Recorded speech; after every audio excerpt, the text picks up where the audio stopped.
गावाकडे गेलोत. शेवट तो दिवस आलाच. म्हणजे आधिराला आणि पिल्ल्याला दोघालाही सोडून द्यायचं ठरल्याप्रमाणे. वाईट लय वाटू लागलं, पण त्याचा ओरिजिनल आयुष्य हे निसर्गामध्ये आहे. दोघंही उडून गेले. एक जणांना विचारलं असंच की तुम्हाला असं वाटतं ना, वाईट नाही का वाटत? लय वाटतंय वाईट. आता हे लहानपणीपासून पिल्लू आपल्यासोबत होतं आणि प्रत्येक पाणी मला सोबत शेअर करून आम्ही दोघांना पाणी पिलेलं आहे.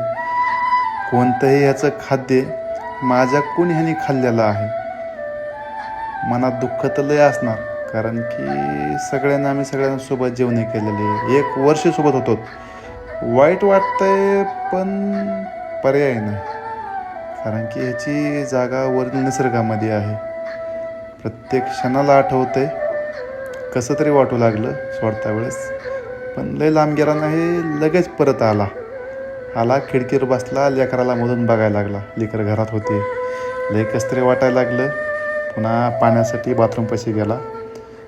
बारकं पिलू बघितलं तर खांब्याला वर बसलं होतं, सावलीला दडून. असं जुन्या आठवणी ताज्या झाल्या. जवळ आंघोळ करताना सकाळी गर्दा करून सगळ्या उठविणार, माडी नाही उठली तर माडीला चावणार.